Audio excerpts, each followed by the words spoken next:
Hi everybody, this is a new episode of the Doormat Chronicles.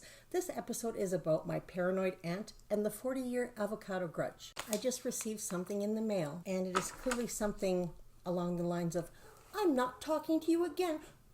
I have a younger aunt. I think she's 8 or 9 years older than I am. According to my parents, I don't know if this is true because I didn't see it, but as a child, she was so spoiled that she had to sit in the front seat while her mother sat in the back. She is the aunt to somebody who's older than she is. So like her mom was in her 40s when she had her. And that was back in the 60s. Health, when it comes to women in their 40s having babies now, was a lot different back then. So there could be more like neurological problems, or like birth defects and stuff like that, and illnesses when people are born to women in their 40s back then. My parents said she had type 1 diabetes from being given candy all the time, but I don't think that's even possible. Like, I don't think that's how you get type 1 diabetes.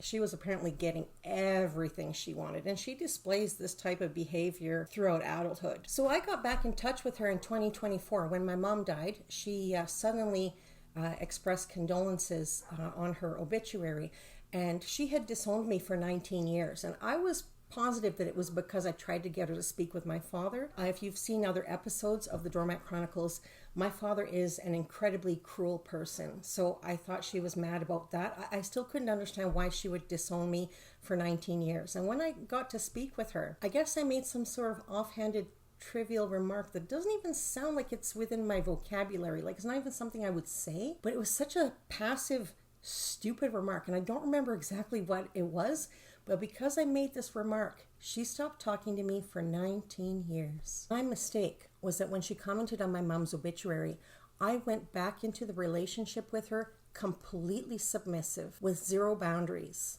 because I just wanted to reunite my family. I want to reunite with some family. So I went into this like tiptoeing, like walking on eggshells right off the bat. It was awful because she showed me disrespect from the very beginning. Turns out she's coming out to Edmonton and she's going to come stay with me. And I was so excited. I was so happy to see her. I was so excited. But when she came to see me in 2005, she was exhibiting some strange paranoid behavior. She was talking about getting some sort of a protective barrier for her bedroom to protect herself from the power outlets, the radiation from the power outlets. Just shut off your fucking breaker and use an alarm clock on a battery or on your cell phone. Ridges in the thumbnail. She's observing my father. My father's body is beaten up because he's smoked heavily, drank heavily his whole life, and as a steel fabricator who doesn't always wear gloves, his hands are destroyed.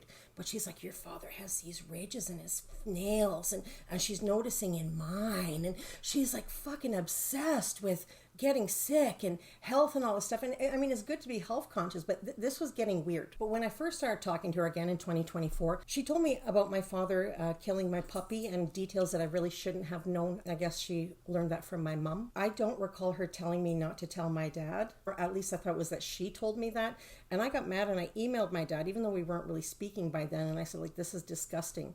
And when I told her that, like, I didn't tell him that she told me, but I sent him an email giving him shit, she put me in my place as though I was that 11-year-old child. And I was so sad, and I became submissive just to hang on to my aunt.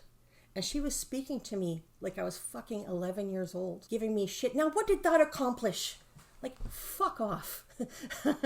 So I'm already, the cowering, oh no. But I just want to hang on to my family. We're talking on the phone, and she's talking about how I used to dress as an 11-year-old child. And I was dressing that way because I was very lost. I was a confused child. I didn't have any guidance. My mother was extremely abusive. She had psychosis. She was waking me up in the middle of the night when I'd make noises with my mouth, thinking I was committing spiritual sex acts. I jumped out of the second floor window to get away from her. My father thought I was a prostitute. He still thinks that to this day. And I was just a little girl.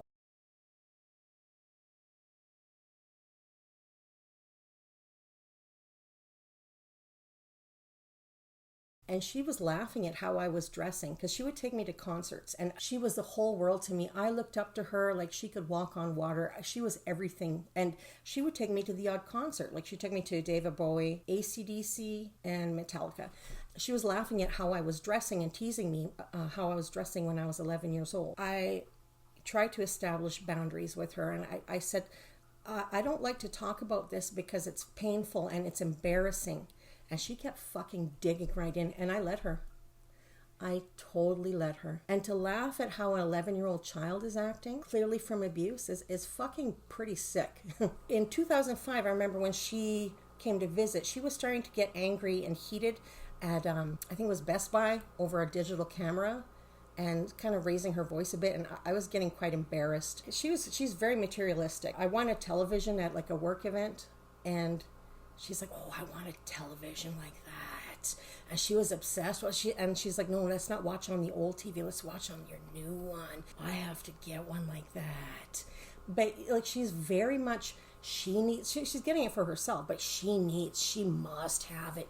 Very, very materialistic, very driven by material things. And I like my stuff too, but it's very like unusually valuable to her. And another thing that stood out to me in 2005 was that she was angry about the passing of, when her mother passed away, my grandmother. She said like nothing was divided fairly. Being the spoiled, everything should go to her type of person. Yes, the house belonged to her father, and then her mother and her father got married.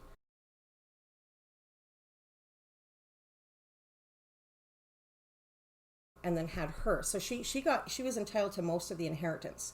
But she's still the mother of my dad and his older sister. So they got a little bit too. And I think she thought that everything 100% should go to her. She was furious in 2005 that my father took the coffee table that should have gone to her. This coffee table was fucking hideous. You know how like raw edge wood is popular now and stuff, like more rustic kind of style? No, this was the epitome of ugly. So it was like dark brown, and it had a few branches as the central like stand for the table, and so there were like tunnels through it. So I would put make my hamsters run through the tunnels. So it was dark brown, and then it looked like a cutout of a huge tree trunk, but it was like veneer. It was fake, glazed in epoxy with like a yellowed picture of an eagle in the middle. This thing was the ugliest coffee table ever. So she's angry about the coffee table, and then she's mad that she moved into her older sister's place and rented from her, and she was angry that she wanted avocados, but her older sister was too cheap to buy them. And yeah, apparently my older aunt, I think she's passed away now, but apparently she was really cheap, and she would like rip people off and scam people. It's just the way she was. She was still angry in 2005 about avocados and the coffee table. And one more thing. So since she's the aunt of somebody who's older than she is, my cousin was already married and living in the basement of their house. The husband, I guess he turned up the heat, and the older sister, she's like, who turned up the heat? And he blamed my younger aunt. She was still angry about that in 2005.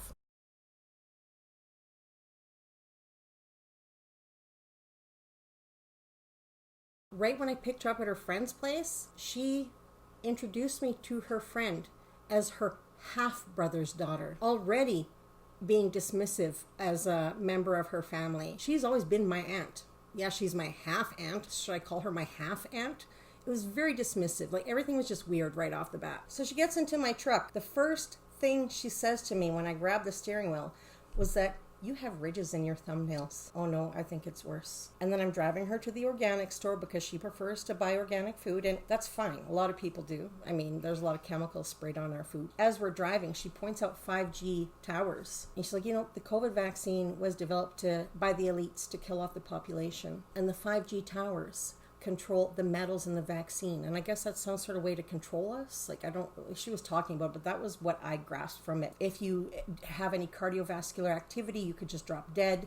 Cardio is bad for you, especially with the vaccine. Another thing that was pretty fucking in poor taste, because my mom passed away a few months before. She's like, may I ask, was she vaccinated? I could not fucking believe how she was treating me and how she was speaking to me. And still in my truck, she tells me about Bill C-63 that's going to be passed, where if you offend somebody online, so this isn't like anything to do with like severe hate crime or like death threats or anything. This is just if you offend somebody. If you offend somebody online, you can be fined $70,000, 50 of which goes to Canada Revenue Agency and 20 of which goes to the person who reported you anonymously. I could not fucking believe what she was saying. So I asked her, how would that be enforced? And we're stopped at a light and I look at her and she looked so fucking perplexed. She's like, I don't know. I think she believes every single fear-mongering rumor, website, anything. She believes everything. And it was so weird. I'm like, oh God, I've got to put up with this for a fucking week. And sure, I believe that, the COVID vaccine was awful. It was just whipped up out of nowhere.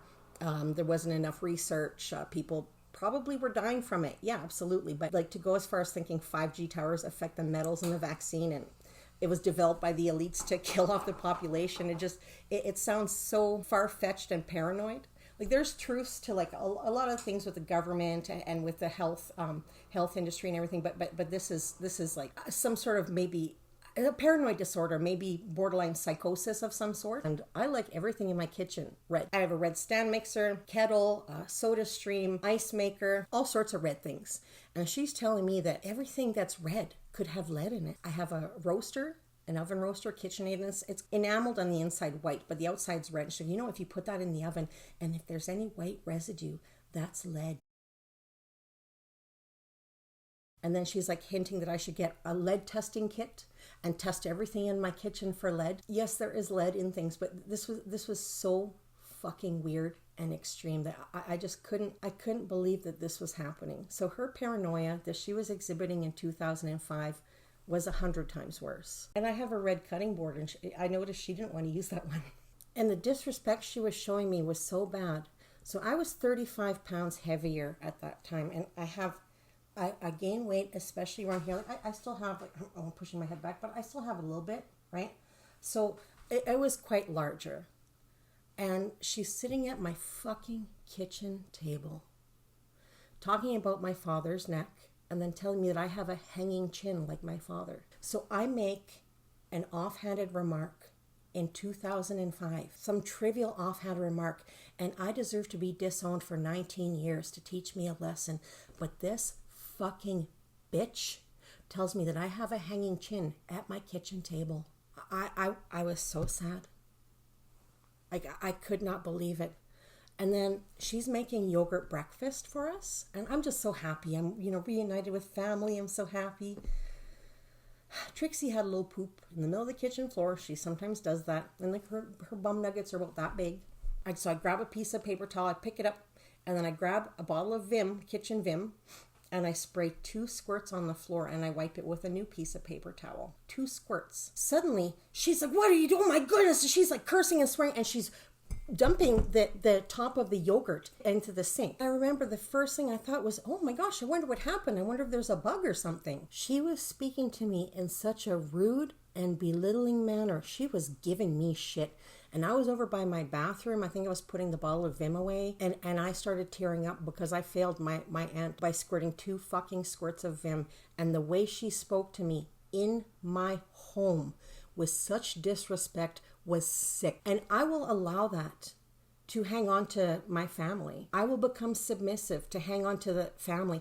And that's my problem. My mistake was I went into this completely submissive while she is dominant. She said, once you can smell it, it has entered your body. We had just gone to a restaurant, I think it was the day before, and I thought, oh my God, thank goodness somebody didn't squirt the table with a cleaner. Not too long ago, I befriended somebody who was all like about positivity and mental health and all this stuff, like being healthy and all that.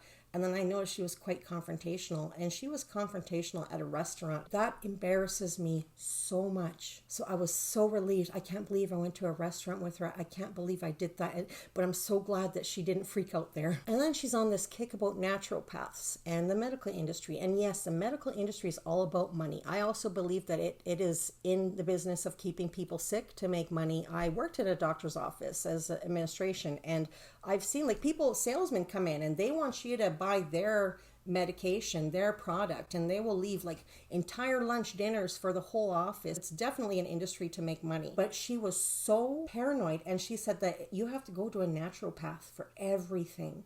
Doctors are only good for broken bones and band-aids. And at this time, I'm just trying to establish some kind of boundary. And I had to tell her, like, I disagree. I think it might have been via email, but she told me that a naturopath, she had cancer and a naturopath cured it. But she wouldn't tell me what kind. But I guess the naturopath helped her liver. And yeah, sure, there are things that you can avoid. There are certain diets you can do. And naturopathic medicine, I mean, I've taken my dogs for acupuncture. I've had acupuncture and it's helped me. I think that in conjunction with like a regular medical treatment, it can be very helpful. But to actually go as far as thinking that naturopaths are the solution to everything and doctors are bad, it attests to her paranoia. Now I have PTSD and major depressive disorder, and I have bad anxiety. So she showed me a video on YouTube.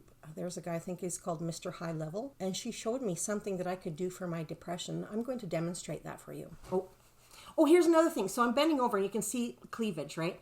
She would say on TikTok, that woman is bending over for her camera so she can show her muscular shoulders. So right now I'm not bending over so you can see my boobs. I didn't even think of this. Anyway, so this guy would do like this. I fucking swear, this shit is getting weird. I'm getting really upset and anxious, but I'm trying to make the most of it because we had fun with the dogs and she was spoiling the dogs. She loved them and, you know, we were having such a great time. But the bad outweighed the good so badly because it was causing me distress. It was hurting my feelings. It was unhealthy to me and my mental well-being. Oh yeah, she was using a VPN and I think she couldn't log into her Hotmail because like we have Hotmail because we're older. I think she couldn't log into her Facebook or Hotmail because of that. And she stopped using Hotmail for some weird reason. And she stopped using Facebook, I think maybe because she didn't want to offend anybody. One of them also had to do with a VPN. And sometimes a VPN, if you use one, it won't let you log into certain things because it thinks that it's a scammer accessing it from a different country or whatever. She really thinks that the government is out to get her, that people are out to get her. And you know, when people have such paranoia, it made me wonder with her, like, why the fuck do you think you're so important? Like, she really thought that she had this knowledge that the government was going to catch her. She thought that they took over her TikTok. She did phone me about my TikTok after she had gone home. She's like, you know, I think my TikTok has been taken over. I don't think my account is there anymore. Can you check for me? And I'm like, yeah, sure, I will a bit later. So I take my dogs to the dog park. And I'm walking and I'm checking. I look on TikTok and her account is still there. And she did not post any videos at all. So the TikTok account is strictly reposts of other people's videos. So I took a screenshot and she's using all these like pseudonyms. Like there's nothing with her name. I text it to her and then she phones me. And again, this fucking disrespectful speech. Like there's a certain way you can communicate with people and it's not like that. I phoned you about that for a reason. You delete that from your phone right now. So I guess she thought that her texts were being monitored. Maybe I should report her to the government for reposting TikToks. Then she's telling me that bouncing on the small trampoline helps with the lymphatic fluids to flush your lymphatic fluids. Again, this is all like bullshit health stuff. There was some NASA study and that was not for moving the lymphatic fluid, but then people twisted it to say it was. And so I'm picturing her on this fucking trampoline, boing, boing, boing, boing, thinking that she's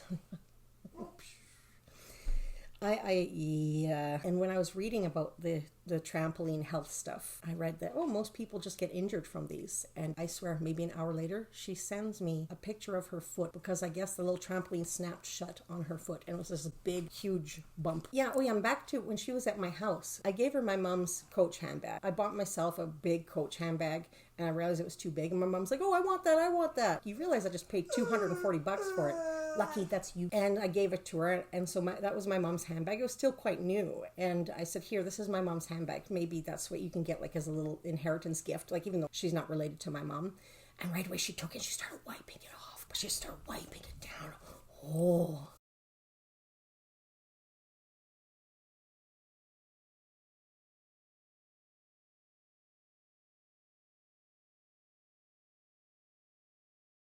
And then more disrespect, she told me she doesn't like gay people. And not even thinking that maybe I could be gay or bi. Doesn't care. Doesn't matter. She doesn't like gay people. I noticed she would do weird things. Like she would sometimes go have McDonald's and somebody did the pay it forward thing where they paid for her food.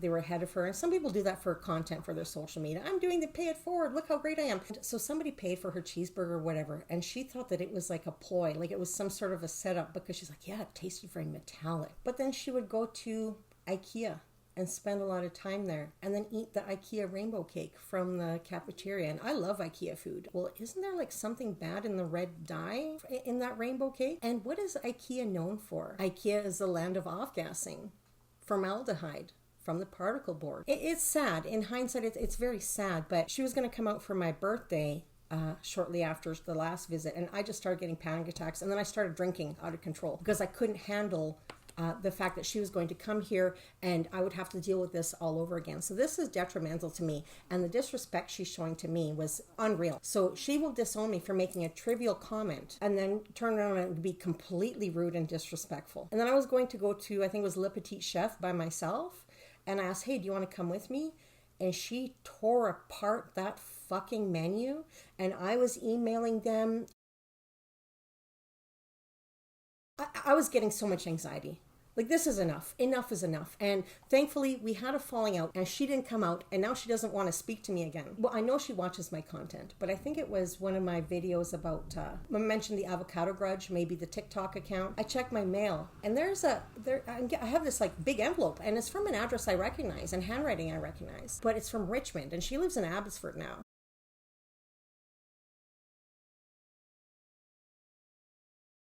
So she mailed me back all of my childhood photos. Not just that, like, it's not just a thing like, oh, well, we're not talking anymore, I'll mail that to her to be nice.